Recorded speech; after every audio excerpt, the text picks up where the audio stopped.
We just finished Frieren's episode 3 of season 2, and dating was on the menu for this episode, amongst, other things like enjoying the finer things in life, the untold journeys and detours. That, what do we take the straight path going downtown, a week's, out the way to get to the hot springs? Or do we go to this other area that's a bit harder to get to? Kind of underestimated how hard it was to get to. That we heard about this hidden, hot springs, and Freeman's just like, yeah, I don't know about that one, But Stark was like, yeah, you know what? I heard about this one. I think I want to go there. I think my master told me something about that, and so I want to check it out. And that's exactly, that's exactly what they ended up doing as they traveled and transversed this area. Now they ran into a bit of trouble, right? When it came down to this lizard slash dragon like entity, that can easily be confused for a hydra, but you need to have 5 heads. But yeah, Stark was closer, even though he was like, yeah, that's more of a lizard monster.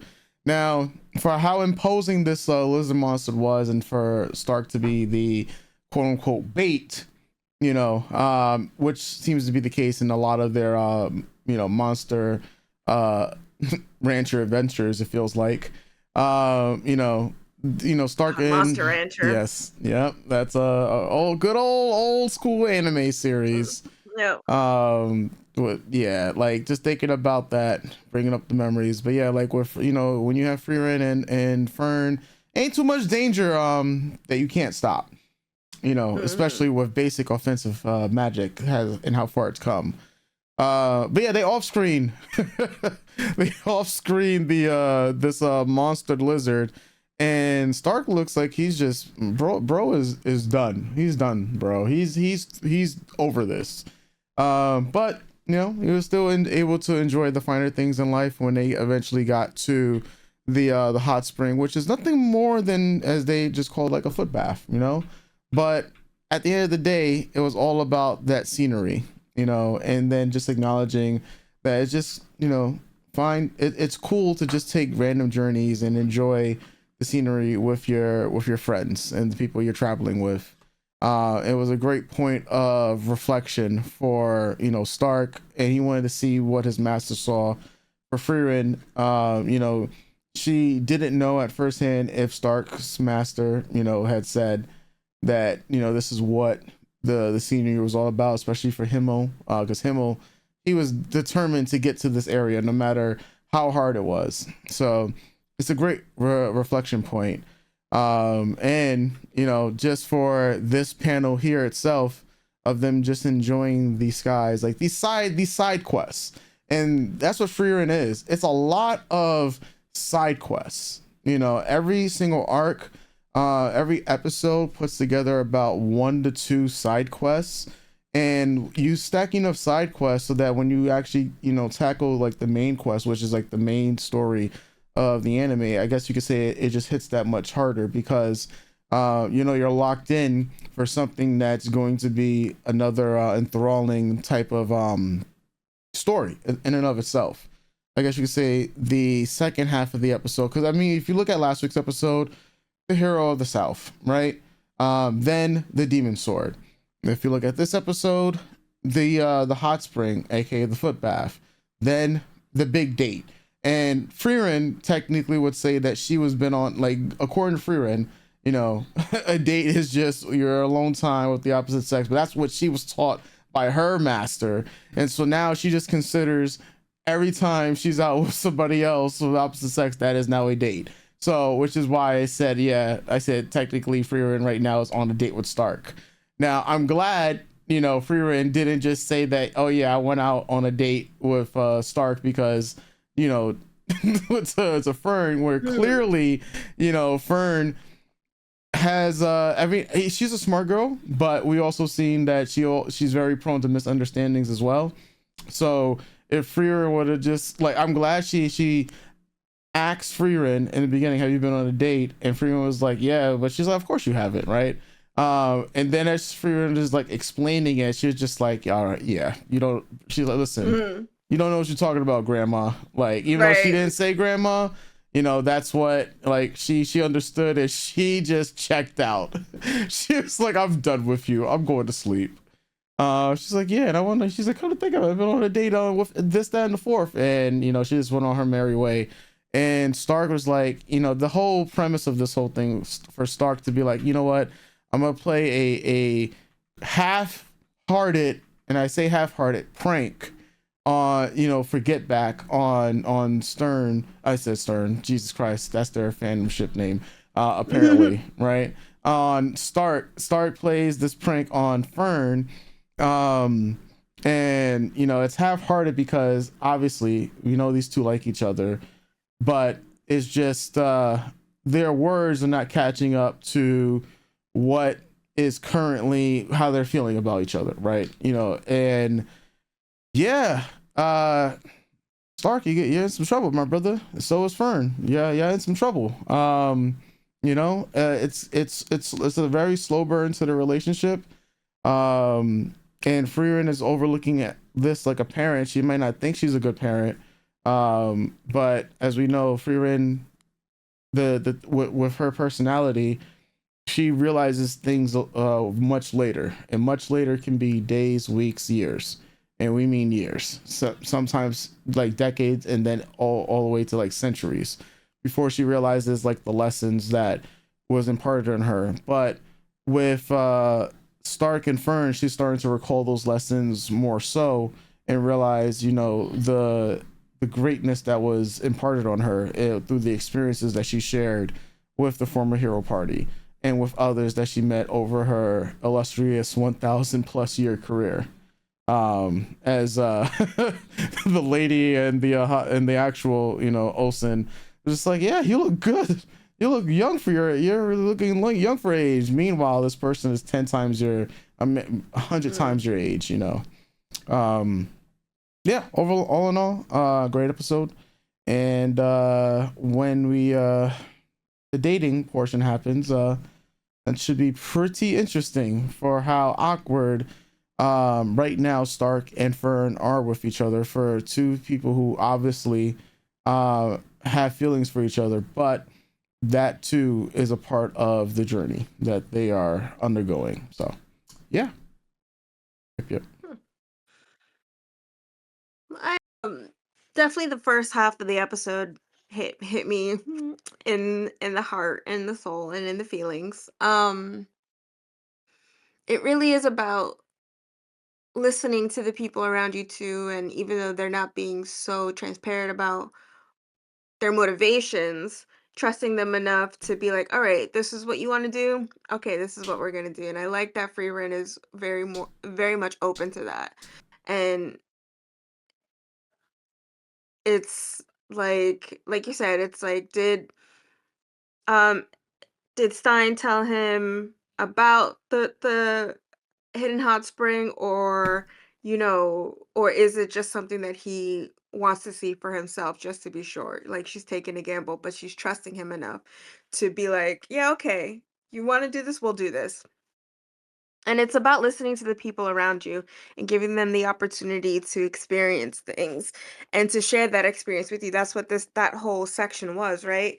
um I, like Himmel, like to check out all the nooks and crannies of unusual places, because you never know what you're going to find.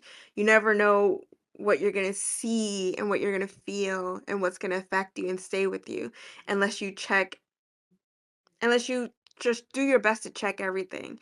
And like Stark's master says at the table to him, it's it's these silly things that you think are so frivolous in the moment, and then are can also be viewed as a pain, right?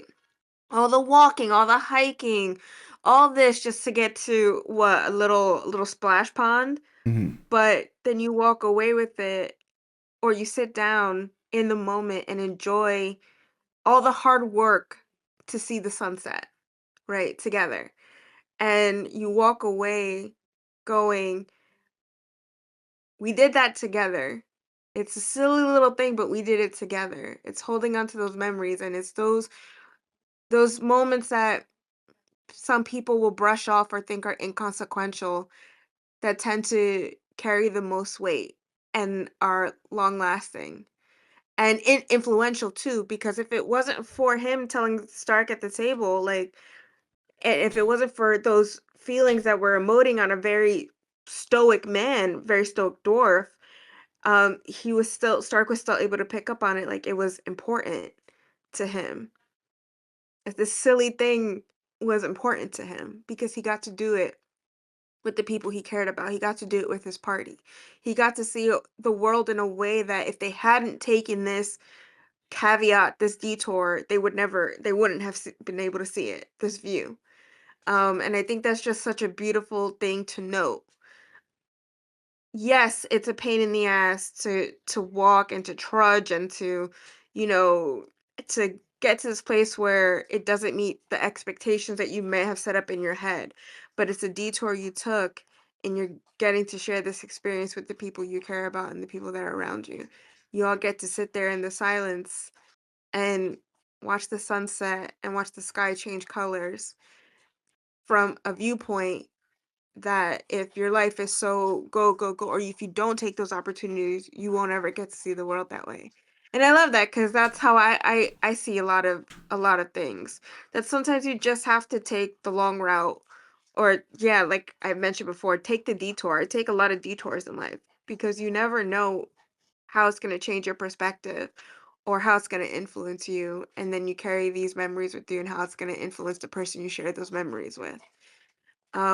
It's also taking the opportunity to live in the moment because especially for Fern and Stark, their time on this earth or their earth is finite, right? Hmm. These are memories that they get to hold on to, but then also get to share with Frieren, who's shared this before with her previous party, but it's she gets to carry those on, and then if she does in fact outlive them, because I'm not too sure, I can't remember right now just how old elves live, even though I think her master's master is like doubling up, tripling up on Hmm. Freeren's age, so it could be for quite a long time.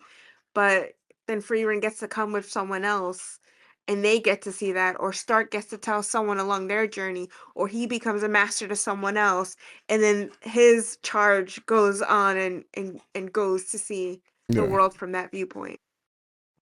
And I think that's just so beautiful. Like it really made me emotional. And then just to think that you have to get right back to it, and then even getting back to it, that in without the light of day, just how treacherous that path was that you can't see in front of you. And then it leads to a silly moment that you are also going to remember forever. Like, damn, remember when we should have just waited till daytime. We should have just made camp up there and then went down in the morning, but we decided to just go down anyway, and hijinks ensued. Even though they're not the type of party to be like hijinks, right? Yeah. But it's still like they will think of it fondly. And Yeah. even though it's a pain and it hurts and it's a stumble, it's that stumble you're gonna look off into like off into the distant horizon, the distant middle, and smile. Yeah. Like, yeah. Um, and as for like the second half of the episode, like obviously it's very apparent that there were gonna be a slow burn kind of thing, uh, a quicker slow burn than Himmel and Freerun, obviously. Um, and we know how I feel about romance. You know, if you watch enough of our stuff, I'm like here or there, unless it's like a gay thing. But I think it is quite sweet to watch these two young adults, because they're young adults, um, come from two different points of life, and they both, and including Freeran, have trouble communicating and understanding or expressing. And learning how to navigate that in this three-person party of three people who are just like, what exactly are you saying? Hmm. Like, what exactly am I meant to be interpreting? What does this mean? How in my very special mind do I take the words that you are bestowing on me and interpret it, right? Like with Frieren and her master. I'm sure her master more meant it as like, yeah, when you know, but Frieren's just like, yeah, just if it's you and the opposite sex, you're on a date. And it's just like that's just I'm sure that's not what she was trying to say, but it's what Frieren picked up, right? Hmm. She was like, I'm not picking up what you're putting down, but I'm picking up something. And that's what she Yeah. picked up. But I do think it's very sweet that we're getting to see Stark and Fern's relationship growing where it's like we're gonna keep poking fun at each other. We don't really know how to communicate, but we both jokingly but kind of really want this. And I like that Fern I think it's just cute that Fern was just she dropped the book and was just like, okay. And left. Like that is very much just like a person who's just like very matter of fact, Yeah. and is done with the little back and forth, like, "I do like you, but I'm not gonna tell you I like you just yet, but if this is the step that we're taking, then sure, okay." And then Yeah. I gotta skedaddle up out of here. I do love the date and the conversation that Stark has with Frieren at the inn dining hall, and just also seeing the parallel between Frieren and Fern in the room, how they both look up to her and really turn to her for advice because she's got a lot of life lived, and they still have a lot of life to live, but they're also both of them. I mean, Stark to a point did have a brother and was growing up around other kids for some time until he was like out on his own. Fern hasn't grown up around other kids.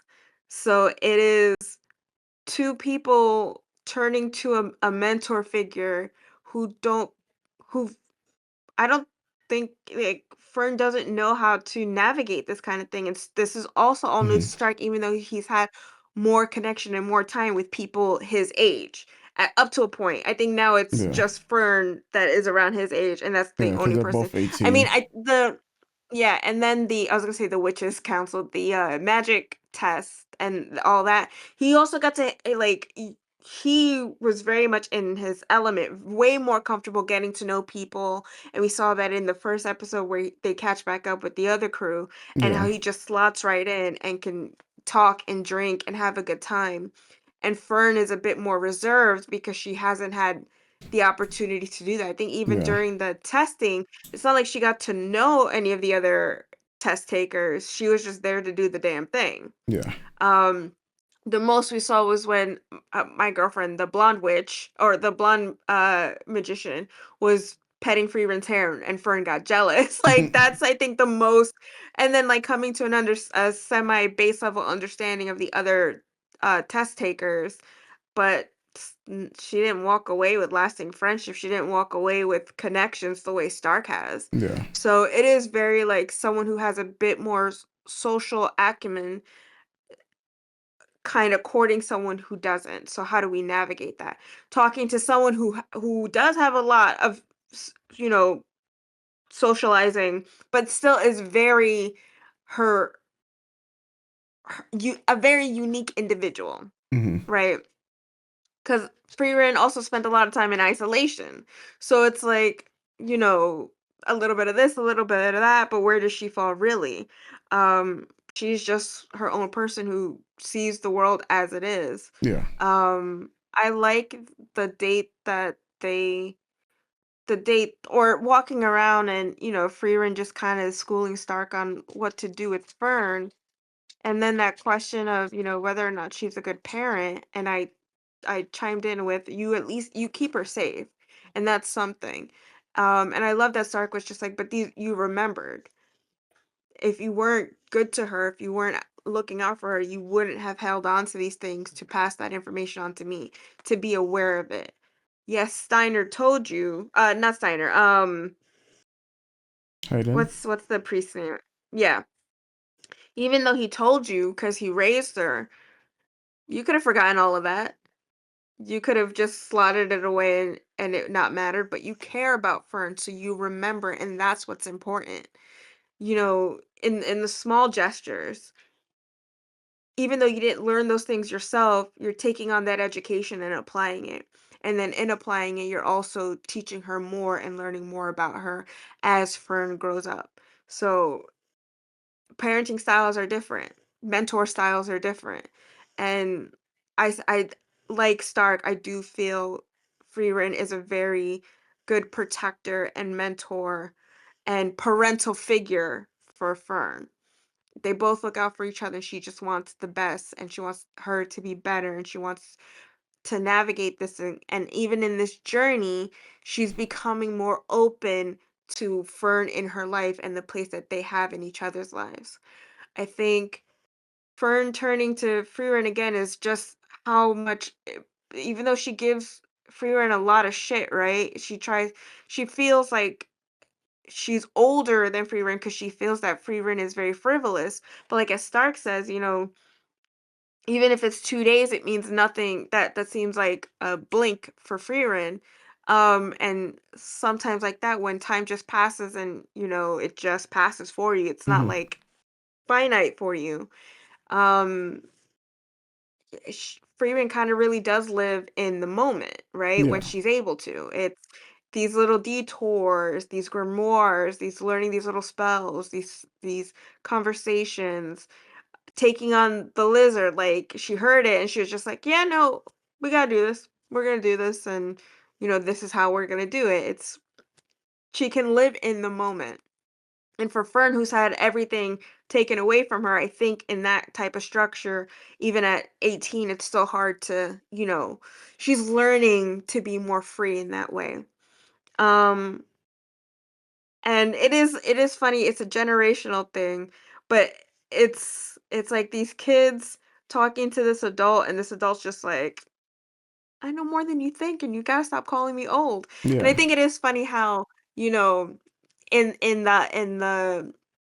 the hot spring where the older woman is like, "Well, for a young person, you really like being in here." And it just goes to show like, even though someone looks young, you don't know the life that they lived, right? Um let's say even if Freeman was in fact younger than that old woman, um, maybe she just likes the bath and she's worked so hard or been through so much that she needs to relax, and it's the only time they get to relax because it's not like the hot spring comes all the time. It's enjoying those moments, right? Hmm. Because your body aches and who knows when the next time this is gonna happen. It's one of those things that like for me personally, I am older, um, but I always think it's funny and I know in retrospect I am younger than some people, but when older people look at me and they go, you don't got no right to be tired." And I'm just like, "You don't know Hmm. what I did. Please don't assume. Please do not assume that just because I'm younger than you that I don't have a reason to be tired," right?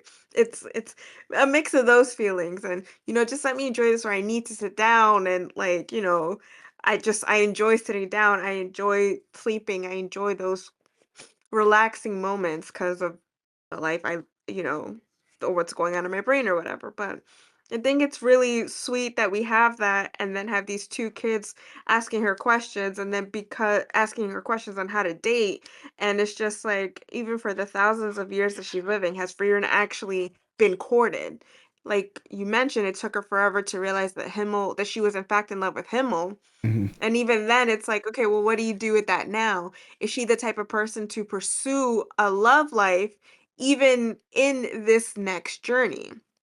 How do you really ask someone how, like, I personally feel you don't need to be in love or date or be married to give advice on these things because sometimes from an outside perspective, just observing can offer some of the best advice. I mean, that's kind of also how I live my life too. I don't need to be in every situation to hear your situation, try to figure out an understanding and give you my perspective, and then it's up to you to follow that advice or not. But I think it's just very sweet. And yeah, the fact that they're all on this journey of growth, and then Fern's next step is an adulthood in a way, right? Like, because dating is a new venture in life. Courting is a new venture in life. How do I navigate this? And yeah, it's just very sweet, and I'm excited to see how it goes in the next episode. Though it sounds like, they don't really give animated previews, they give vocal previews Hmm. of what's to come in the next episode. So it looks like there's gonna be some mess involved and people, cutting in and disrupting the date. And it's gonna be interesting to see how these two people who have trouble communicating their feelings but are working on it stepping into this next phase of life together. Yeah. Yep. Well, yeah, we're getting close to the end of Frieren already. Just like with Time for Torture Princess, I'm Yeah. sad that it's already over. And in Frieren's case, it's about to be over real quick because there's only Yeah. 6 episodes left after this week, right? Yeah. So, yeah, yeah, 10 episodes. Who would have thought? Who would have thought? Mhm. Um, folks, I guess with that said, let us know your thoughts in the comment section down below. You guys can check out the watch party version on our Patreon. And with that said, we'll catch you guys next week for more. You already know. Doses.